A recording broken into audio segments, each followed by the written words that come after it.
This podcast is proud to be part of the TalkSport Fan Network. TalkSport. Powered by fans. Normally, being a little extra might be a bit much, but not when it comes to healthcare. That's why United Healthcare's Health Protector Guard fixed indemnity insurance plans, underwritten by Golden Rule Insurance Company, supplement your primary plan so you manage out-of-pocket costs. Learn more at uh1.com.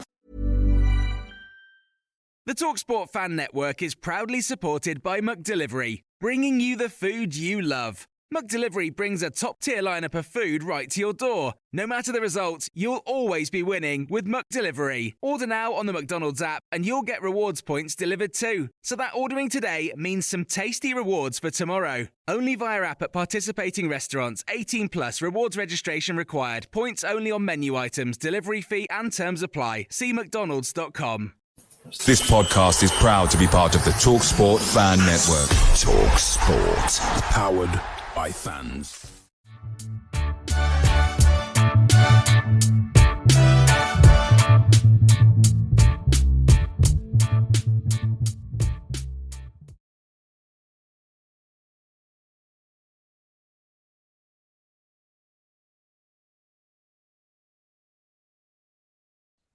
Welcome to the next edition of the Away End. I am joined this evening by Ollie from the Preston podcast, The Butter Pie, which it intrigues me around its name. So I'm going to find out a little bit more about that shortly. But thank you very much for joining ahead of our game on Easter Monday. So first of all, tell us a bit about your podcast, but most importantly, where did that name come from?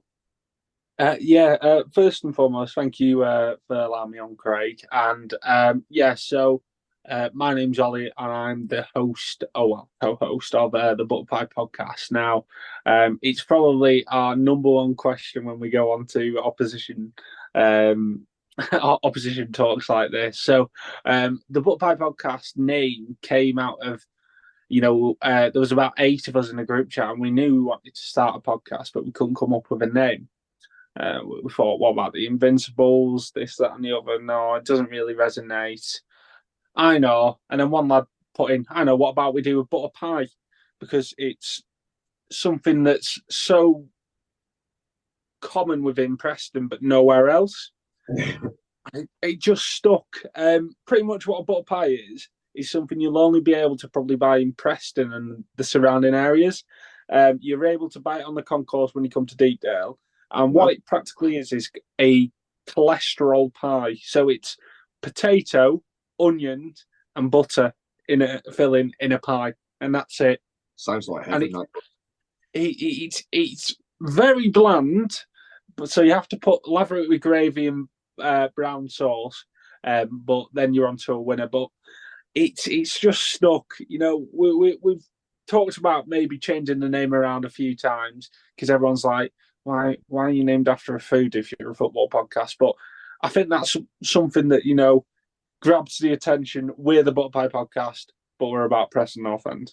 Indeed. I love it. I love that story, and that's one to look out for next time I do come to Preston. Definitely. I've been a couple of times up there, so do enjoy the games.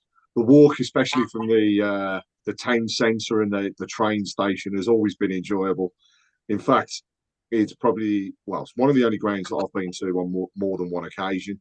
And both times had changed. My first time was back in the day, as we'll come on to in a bit. And then most recently, when we've had a sellout away end, and it was just a party day for the Birmingham fans. And I just remember getting off the train in the centre of Preston, and the police going, right, you're free to go to most places, but don't go to this pub, don't go to that pub. Yeah. And I think we ended up in a sports bar, which was literally opposite the train station. And then... it'll be the station. Yeah, and then we ended up in a massive Weatherspoons, literally around the corner, say 5 minutes from the centre before walking up to the ground. So it was, an enjoyable day, and I can't say one that I'll not forget, because we actually ended up losing in pretty much the last couple of minutes of the game, which was good mention. But they're always good. So it's always nice to walk up to the stadium, but when you've lost and you've got to run for the last train home, which is 25 minutes away, and the walk's half an hour, it's not the best. So it has its pros and cons, but mostly pros. I never forget. It's one of the only games that I've been to where there never seems to be any trouble or animosity between the fans. But I was walking past mounted police. I was just thinking, Yeah. This isn't right. You're going down the cobbled street from the town centre to the ground, and on the corner there's two police officers. It's like, why? But no, it is good fun. The banter was great when I went before. And coming off the train station and just being greeted by the police and telling us where to go was awesome, and that's the way to every football ground. Yeah, the police, Peony Police, PC Elliott, he's brilliant. He's brilliant with when we go on away, and I think like Preston's been voted like one of the best away days due to the way that the fans are treated. Because you go to some grounds and you have a horrible time for the way you treat, and then you end up losing. It's a nightmare scenario. But as you mentioned there before, you had a great time, coming to Preston because of the way you were treated, even if you did end up losing. Indeed. And I'll always remember going into the town centre afterwards before the train was about to leave and finding, I think it was a Burger King that was open, that we managed to grab some food before we actually got on the train. So it was a long journey coming back. But it was great going. And we're definitely one for doing it again.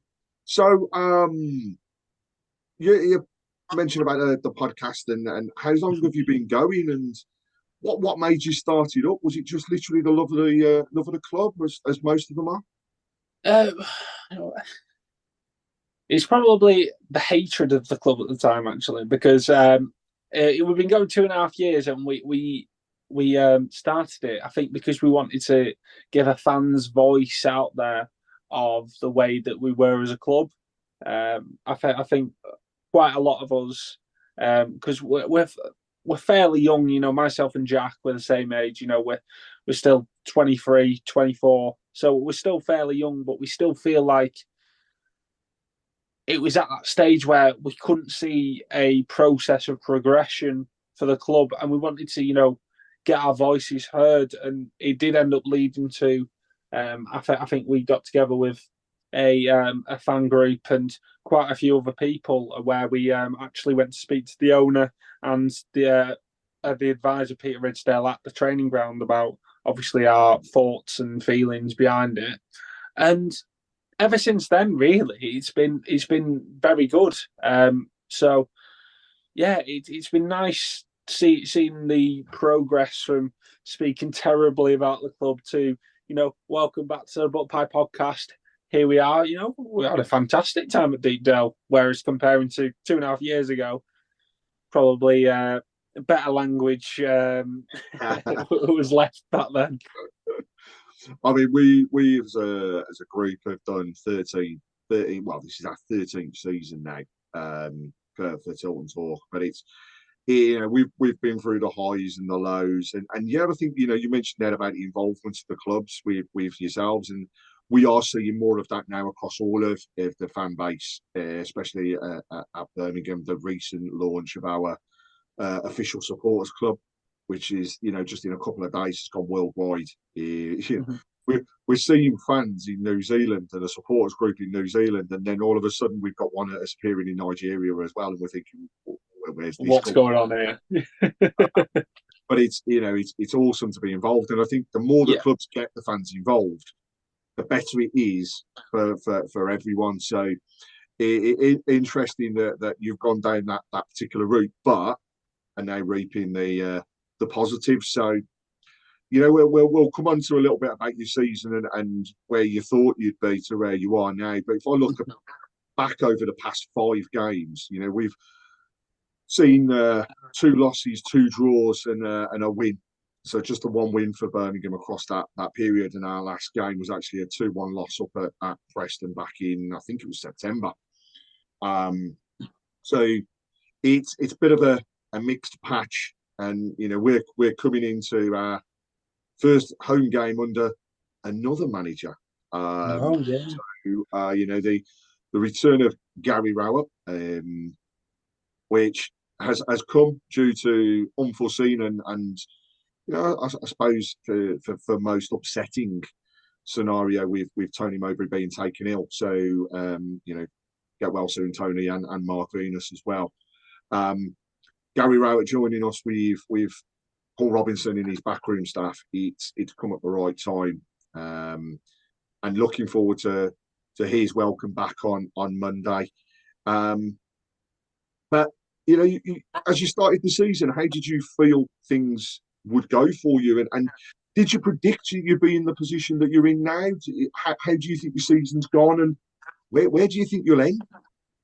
Yeah, it's been a roller coaster of a season. I say this every season for North End. We started off fantastically at the start of the season, and I was like, we keep this going, where are we going to end up? And I felt to that it was the fact that we had a couple of injuries, so it kind of forced Ryan Lowe to play kind of one way, so he didn't really have much choice. But the way that we were playing was fantastic. Mm-hmm. And then obviously more players started to come back, and it kind of felt like he was trying to fit, his best players on the pitch, even if it didn't work as much. He's trying to fit, square pegs in round holes. So we took a bit of a dive, and it got to a stage where we had 5 wins in 23 games, which is abysmal form and unacceptable. And it got to the stage where 99% of the fans wanted him out, and a club statement of coming out and saying, we're going to give him time. And ever since then, he's turned it right round for us. So it's kind of been off on a high, down on a low, and it's slowly starting to pick up again. If you asked me this question about just around Christmas, I'd have said we'd have been battling around the relegation battle. But now the form that we have had, I can see us pushing, probably not towards playoffs, but for a top half finish, which, going back to your question at the start, where would I have expected North End to be? In our nice homely place in the Championship, in between 8th and 14th, somewhere thereabouts. We've not got to worry about going down, but, we're one or two, top quality players to be able to carry you over the line. But I could say that about 10 teams in the Championship where you can get into the playoffs. If you have 1 or 2 more players that can give you that final push, it is what it is. So, yeah, North End are where I expect them to be. I'm just waiting for the final bit of hope to be sucked out of the club when we end up throwing it in April and have nothing to worry about for the last 6 games. We're in the opposite position because obviously we started the season really well. Went on to make a strange decision with the loss of John Eustace and Wayne Rooney, which let's not go there. And then we get the boost of Tony Mowbray, seems to be picking things up. Then unfortunately losing to the illness, bit of a downward trend again, and then we find ourselves in the position where we have been for the past 4 or 5 seasons, which is fighting relegation, which is scary, really. But we continue to fight on, and hopefully we'll see this bounce that most teams do with a new manager. But it's always a good game between Birmingham and Preston. I've mentioned about the away games. The home games are always good, and there's always I guess a sense of both teams can beat each other. I don't think there's ever been a time where we can say, actually, there's one team that stands out here, and we're going to be absolutely superb. It never materialises, and it's an interesting one because we're both very, very similar in terms of stature, in terms of the way the clubs have formed, and really our background. And it's nice to go into a game and not be able to predict it in a way. Yeah, it's always close games as well. I think the last time that it wasn't really a close game was, I think it was the 3-0 at St Andrews where, what was it, Kielebeld is his name? where he shot from about 50 yards and it just went through Rudd's legs when he went to pick it up. Yeah. That's the only game that I can really think of that's been, a clear battering by one side. I've never really thought, you know what, we're going to go into this game, we're going to batter them here, we're going to be all over them. So it's always going to be a tight game, and I think both clubs are going to go into it thinking that they can win, and that makes for a great game. If you've got one team that's going, I think we'll probably get given a good showing here, then it's probably not the best. But especially with Gary Rowett and the new manager bounce, I've got a hatred for Gary Rowett because we never win against Gary Rowett's sides. Millwall was our bogey team, and Gary Rowett's always done well against North End. I think he's just sussed us out from whatever place he's stayed. So having a new manager, especially in Gary Rowett, coming up against North End, especially when we're needing to pick up some points and the pressure's probably at a high for us as well, it's going to be a great game. It's going to be really open, and actually, I'm looking forward to it for, the return of Gary Rowett. It's a strange day, as we mentioned just before we started this, but not only are we seeing a football, but we're going to see a concert afterwards. The naming rights for the stadium are being announced, so it will formally be known as St Andrews at Knighthead Park. So it's going to be a superb occasion for that one, and hopefully, we can just see the best of both teams going into it. So, Pastor, we've talked there, a little bit about the past games. What's the one game, if there was one, that could really stand out for you as one that you remember between the two clubs? I know I've got one in particular, but what about for yourself? I mean, the one that I'm thinking of right now, and that's probably when I was really young as well, was the one where Ross Wallace scored a free kick at St Andrews. He stuck it into the top corner. I think it was like one of the last minutes. That stands out. Another one actually was when we were playing under the Alex Neil time. I think it was 3-1, where Daniel Johnson and Jordan Hugill as well. Picture the scene. All of your mates around, you've got your McNugget share boxes ready to go. Partner this with your team playing champagne football. Perfect. Order McDelivery now on the McDonald's app. There's nothing quite like a McDelivery. At participating restaurants, 18 plus, serving times, delivery fee and terms apply. See mcdonalds.com. But there's been some fantastic games, even under COVID. Seeing Jude Bellingham play for England the other night, and albeit in COVID time, when we ended up winning 2-0 at North End, just flashing back to going, what a rise he's had from Birmingham to there. Because to be fair, in the COVID game, I can't remember him actually doing it. I think he actually missed an open net, to be fair to the lad. So there's plenty of games that spring out, and as I mentioned before, none of them have been really, really huge. Differences in quality of the teams, but for the number one probably would be the away game. I think it was 2006, where Ross Wallace ended up scoring for a free kick from about 30 yards. That's the one that springs out to me. I mean, you've mentioned one of them already, of what I remember, which is it is that goalkeeping howler. And the only way to describe it. Yeah, and it was Clifton Belt just, I'm going to welly it for welly's sake, and thinking nothing of it. And then us all going, has that really just happened? And that sparking the good result. But the other one, earlier years for myself, but was actually being there when we played you in the playoff semi-final. And Francis, the notorious, I'm going to take my players off the pitch scenario. The penalties decision, which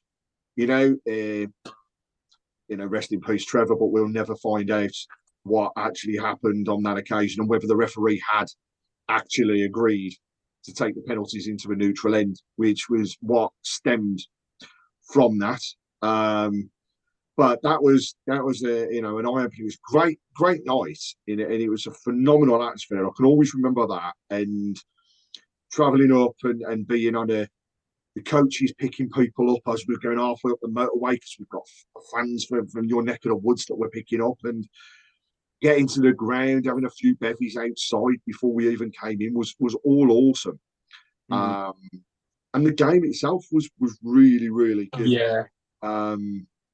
Disappointing, obviously, to come away losing on penalties at the end of it, and to be in that, let's say, very strange situation where you've got your manager going, right, that's it, I've had enough. You made a promise, I'm off, and I'm taking my players with me. And I think actually that was probably the downturn of Birmingham in that game, because I think it actually did upset them and you know, put them into a bit of a downward spiral before we'd even taken one of the penalties. Taking the big penalties, yeah. I don't remember the game. I think I was too young, but I remember speaking to my uncle about it quite a lot. And obviously, I watched the highlights back on it, and I remember it was you could have put the game to bed as well. I think you took it around the goal. One of your lads took it around the goalkeeper, then missed the open net. Then we go down the other side, and what's his name? Who scored? Rankin. And then Rankin puts it in the back of the net. So, as we mentioned again, it's a game, one very of those tight games. But yeah, I mean, we've always had some fantastic games. Obviously, good for North End there, but obviously we didn't manage to make the Premier League, which is the all singing, all dancing land. Obviously, Birmingham have been there. We're still waiting on glory, but fingers crossed we both get there someday again. Someday, definitely. So I mean, I've talked about games of old there, but bit of a challenge for you. So I found this, and I've got to be honest, really hard. But I try and establish players that have represented both clubs across many seasons, and I'm not going to lie, the Preston one has really been tough. And in fact, I normally do managers, but we actually don't have a manager that's represented both clubs. So from players' perspective, I'm wondering if you could name 3 players. Struggling with one here. Have represented both clubs, and I will say 2 of them are pretty recent, and then the rest do go back over time, but they're names that you may recognise. You're going to have to give me a hint. The 2 recent ones, did the last play for Preston or last play for Birmingham? Last played for Preston on both. Both played in midfield. Oh. And what can I say? One of them is a folk hero for Birmingham and will never be forgotten for something that he did. The other one, still plying his trade, but actually abroad. Oh, my days. What are you thinking about that? They're both actually, I should say, friends of the show as well. They've both actually been on Tilton tour. So, not that that'll help you, but... Oh, nightmare.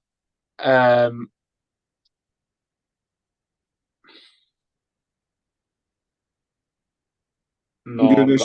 Initials, DC and NK. NK. Oh, you put me on the spot. Great. I can't think. NK. You'll say the names and I'll go, oh, what? No. No, mine's gone wrong. So Darren Carter is the first one that will forever be in folklore history with Birmingham after scoring that penalty that took us to the Premier League, like you've mentioned. Mm-hmm. And NK midfielder, now playing his tried abroad, is Neil Kilkenny. Oh, yeah. I can't believe Miss Kilkenny. Yeah. Yeah. And other players, you know, there's not actually many at all. And like I say, these do go back now many years. But Andy Saville, from a striking perspective, going back a few more years, Mark Sale represented both clubs. Back a little bit further than Mark Sale, but not much further back, is Trevor Matthewson. And then back in the day, you mentioned about going with family members and stuff. They're bound to have seen this gentleman play, which is Frank Worthington.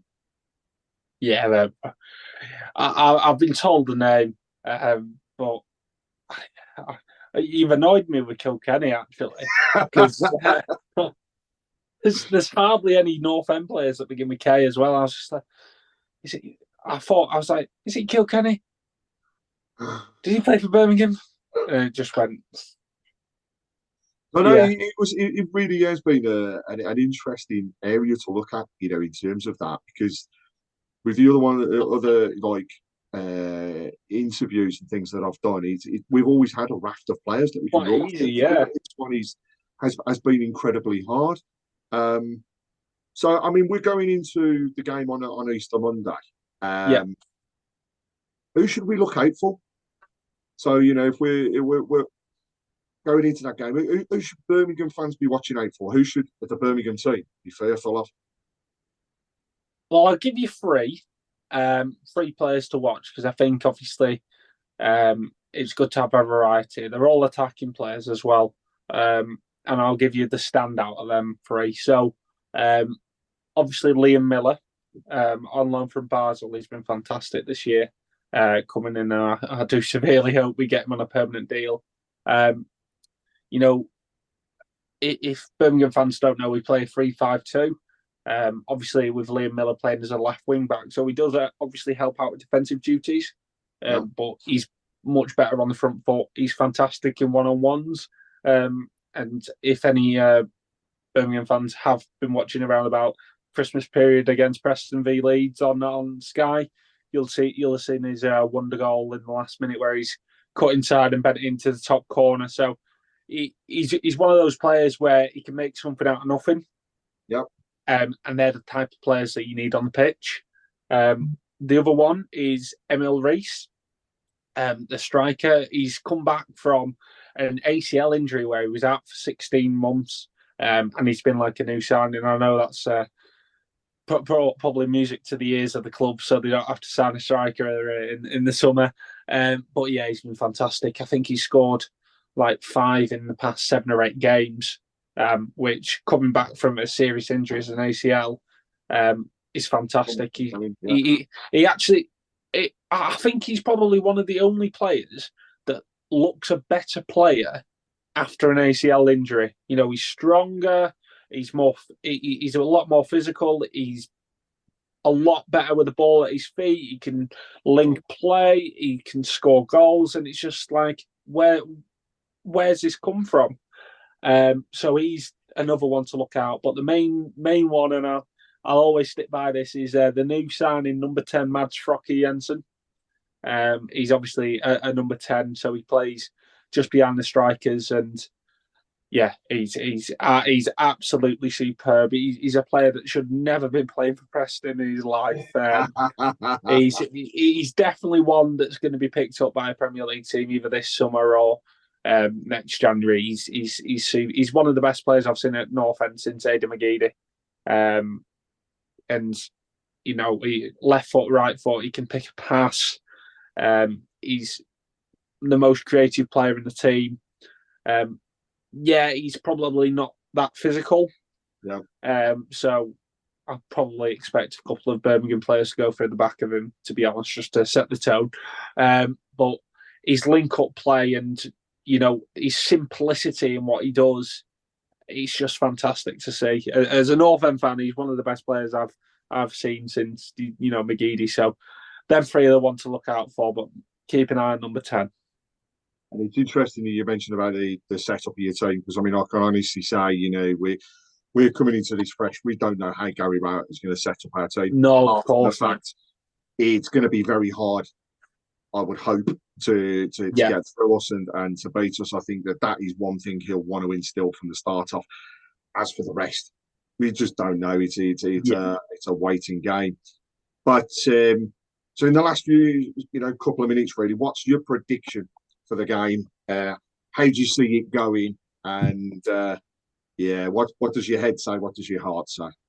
Yeah, so I think it massively depends on Friday. To me, Craig, we're a big confident side. So if you got the fans on your side, you notoriously probably do well. We're playing Rotherham at home now.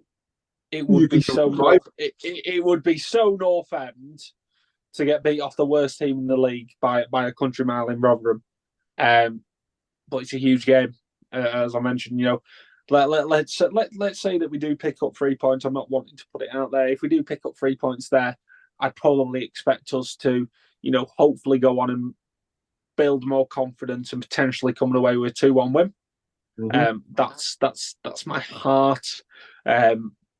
My head is, is a Gary Rowett side. He knows how North End works. I don't know how he knows. He just knows. And we're never able to beat Birmingham at all. So my head's saying awfully a 2-1 Birmingham win where, it's 1-1 late on in the game and North End are going to push to obviously try and get the 3 points, and you end up sticking one in the back of the net on the counter. That's what my head's saying. Hopefully it's my heart that wins. But, it's a tough place to go, St Andrews, and, I'm the worst gambling man ever. So, if you ask me to play roulette, I'd say black and it'll go red. So I'll predict a North End loss and hope it's wrong. Yeah, I mean, also, I'm looking forward and I'm hoping that we see a new manager bounce. I think, his return to St Andrews, I've already mentioned his backroom staff with Paul Robinson. The guy was superb for us when he was captain. He knows how to fire up the players. He knows what it means to us as fans. So I'm going to say, my head and my heart are saying the same thing, which is, I'm hoping we come away with a 2-0 win to help us push ourselves away from the horrible position that we're in at that bottom end of the league, to help us push on then for the rest of the season. With what will be at the end of it, just 6 games to go. So it's been a tough slog, but I'm hoping that we can come away with that 2-0 win and help us push forward. But I also hope that next season that we're both in the same league and we're playing each other again, because like we said, we do enjoy those games. They're always tight and they're always a good watch. I expect you to be there next season. I just can't see Birmingham going down. I think you've just got enough. You've got enough in the players, and you've obviously brought in a manager who's got experience of the championship level. I think you've just got enough, and I think you've got to look probably around you and think, there's definitely 3 worse teams than us this season. And I think that's the best way to look at the moment. And that's where I want to be. So there has to be 3 worse teams in Birmingham, because every time you come up and play us or we go down and play you, it's a fantastic game. And it may be one of those where we go down and go, how the heck are they near the relegation battle? And then you play us and you're thinking, how the heck are they near the playoffs? So it's one of those.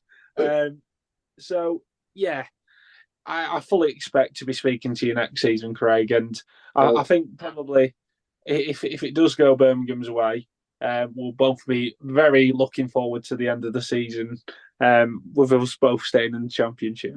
Indeed. As always, I end the show by saying, thank you very much again for joining us. I wish you all the best for the remainder of the season, but come Monday, I'll have you coming away with nothing. But thank you very much again, and I'll sign off by saying keep right on, and thank you very much. Thank you very much, Craig. Cheers.